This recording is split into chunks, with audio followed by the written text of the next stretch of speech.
2023년 3월 20일 새벽 기도회에 오신 여러분을 주님의 이름으로 환영합니다. 오늘 우리에게 주시는 하나님의 말씀은 마태복음 22장 23절에서 33절까지의 말씀입니다. 신약성경 38면에 있는 마태복음 22장 23절에서 33절까지의 하나님의 말씀을 제가 봉독하겠습니다.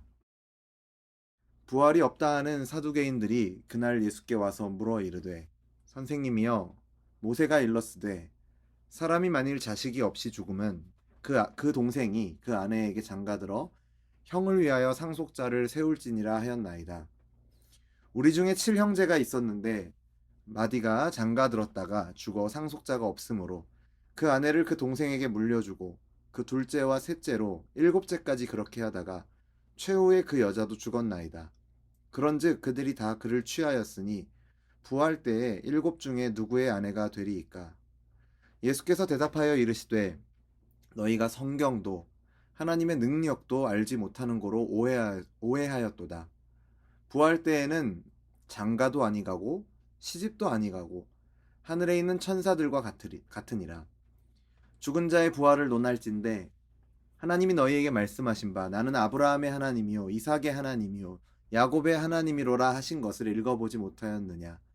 하나님은 죽은 자의 하나님이 아니요 살아있는 자의 하나님이시니라 하시니 무리가 듣고 그의 가르치심에 놀라더라. 아멘.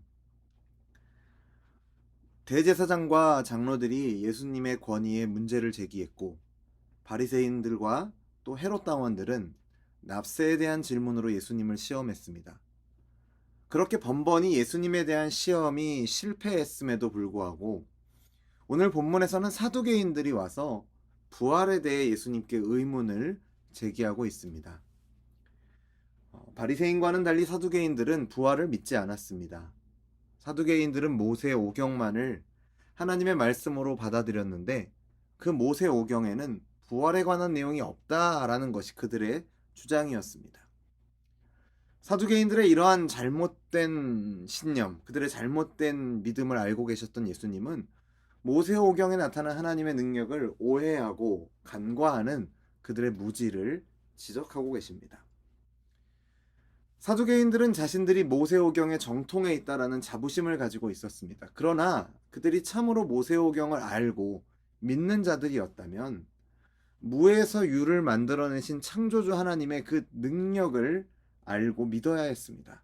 만약 그러한 믿음이 그들에게 있었다면 창조주 하나님께 죽은 자를 살리실 능력이 있음을 믿지 않을 이유가 없을 것입니다.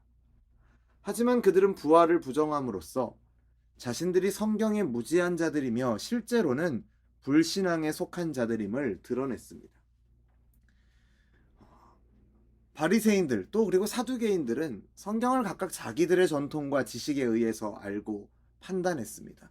그리고 거기에 맞지 않는 것은 모두 잘못된 것으로 평가했었기 때문에 오늘 예수님께도 와서 그분의 말씀에 대해서 따지고 공격하고 있는 것입니다. 사두개인들은 오늘 본문에 나타나는 그런 질문을 하면서 예수님을 난처하게 하려고 했을 것입니다.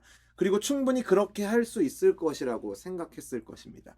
적어도 그들이 가지고 있는 성경의 지식으로는, 그리고 세상적인 이치로 생각해보면 충분히 곤란한 질문이죠. 하지만 예수님은 오히려 그들이 성경을 편협하게 그리고 왜곡해서 바라보고 이해하고 있다라고 그들의 잘못을 책망하시는 것을 보게 됩니다.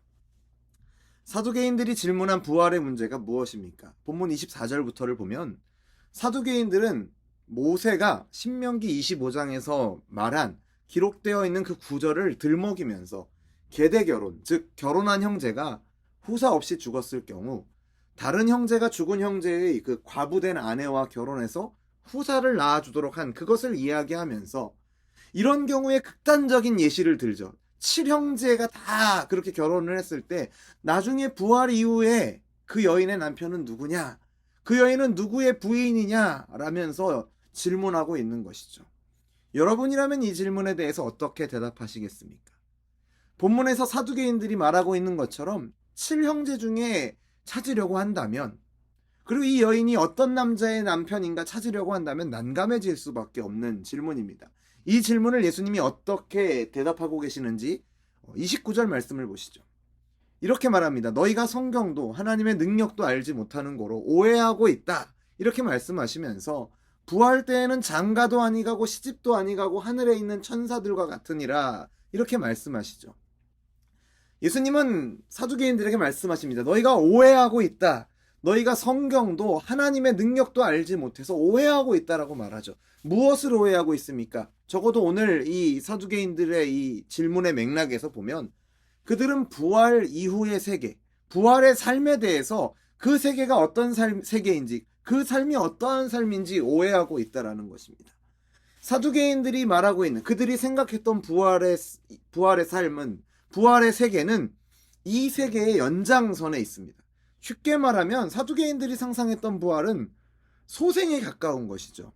그래서 그들은 이 세상이 재현되거나 그대로 이어지는 세상으로만 생각했던 것입니다. 하지만 예수님은 어떻게 말씀하십니까? 부활 이후의 세계, 부활 후의 삶은 이 땅의 삶과는 차원이 다르다고 말씀하십니다. 그러면서 일례로 부활 후에는 결혼하는 일도 없고 부부관계를 맺고 살지도 않는다고 말씀하십니다. 이 땅에서 가장 친밀한 관계 중에 하나가 부부관계입니다. 그런데 그렇게 친밀한 부부관계마저도 불화와 상처로 얼룩질 때가 있지 않습니까? 우리가 가지고 있는 연약함과 죄성이 그 친밀해야 하는 부부관계마저도 갈등을 일으키는 것이죠.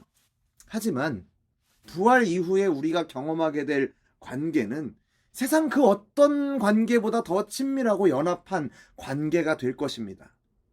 왜냐하면 예수님과의 생생한 교제와 연합을 통해서 우리는 예수님뿐만 아니라 예수님 안에서 하나가 된 지체들과도 형제와 자매들과도 온전한 하나됨과 사랑의 관계를 맺게 될 것이기 때문입니다.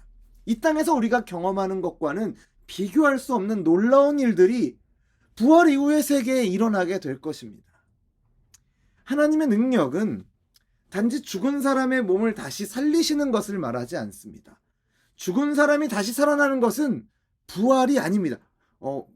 물론 사전적인 정의는 죽었다 다시 살아나는 것을 부활이라고 정의합니다.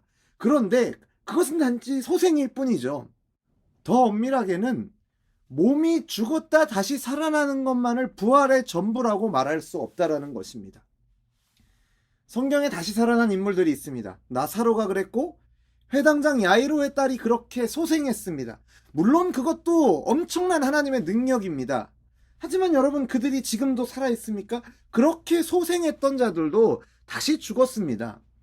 예수 그리스도 안에서 우리에게 주어진 부활의 소망은 단순하게 죽은 자에게 생명을 다시 주는 물리적인 수준의 소망, 부활이 아닙니다. 아까도 앞에서 말씀드렸다시피 부활이라는 단어는 분명히 죽은 자를 다시 살리는 겁니다.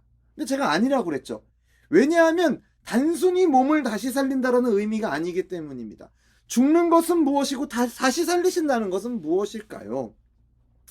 32절을 보면 나는 아브라함의 하나님이요 이삭의 하나님이요 야곱의 하나님이로라 하신 것을 읽어보지 못하였느냐. 하나님은 죽은 자의 하나님이 아니요 살아있는 자의 하나님이시니라 라고 말씀하십니다. 사랑하는 성도 여러분, 하나님은 살아있는 자의 하나님이십니다. 그런데 아브라함의 하나님, 이삭의 하나님, 야곱의 하나님이라고 말씀하셨으니 살아있는 자와 아브라함, 이삭, 야곱은 같은 위치에 있게 되죠. 즉 이들이 살아있는 자라는 의미가 됩니다.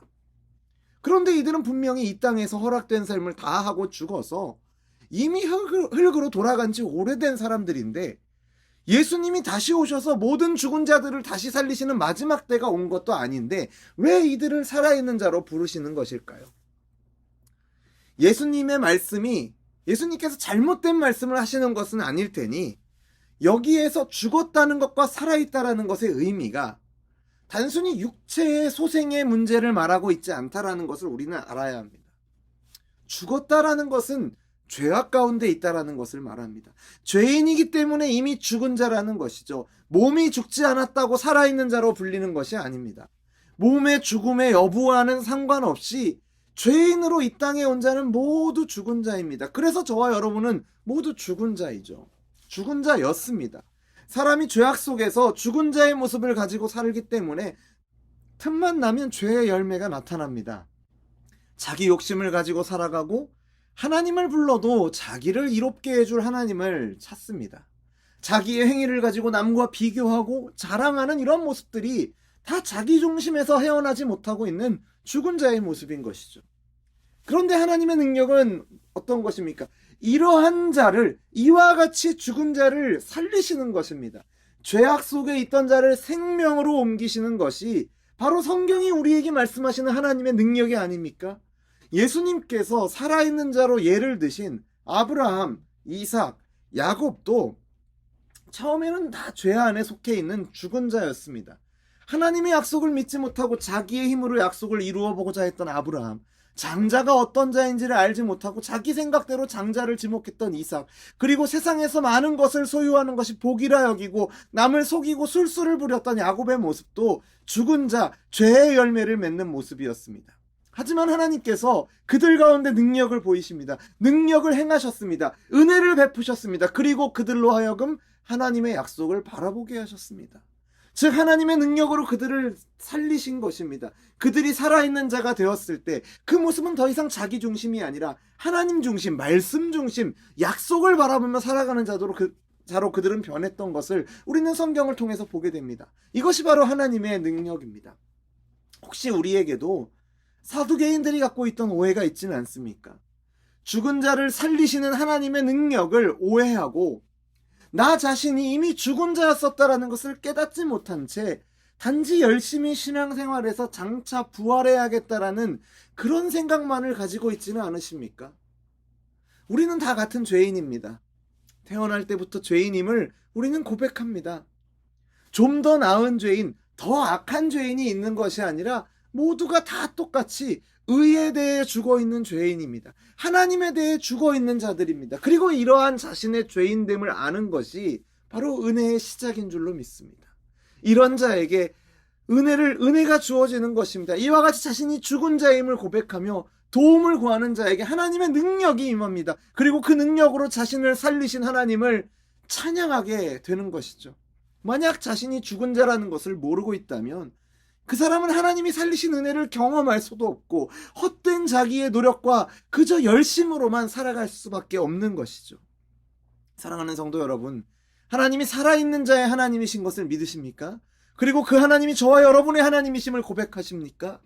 그렇다면 그 고백을 할 수 있도록 의에 대해서, 하나님에 대해서 무감각하여 아무 반응도 할 수 없었던 우리를 하나님의 능력으로 다시 살리신 그 은혜에 감사하고 찬양하는 저와 여러분이 되기를 주님의 이름으로 축원합니다.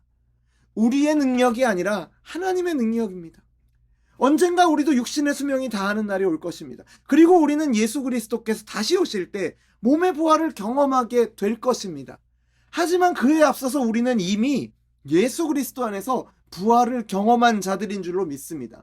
우리가 매주일 사도신경을 통해서 고백하는 것처럼 그리스도께서 십자가에 못 박혀 죽으시고 장사된 지 사흘 만에 죽은 자 가운데서 다시 살아나심을 통해서 우리는 그분 안에서 이미 부활을 경험한 자가 된 줄로 믿습니다.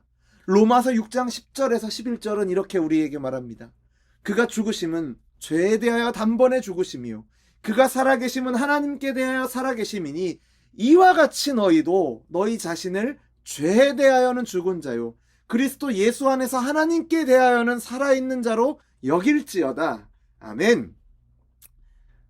사랑하는 성도 여러분, 우리는 이미 그리스도 안에서 부활한 자로서 살아있는 자로서 존재함을 기억하시기 바랍니다.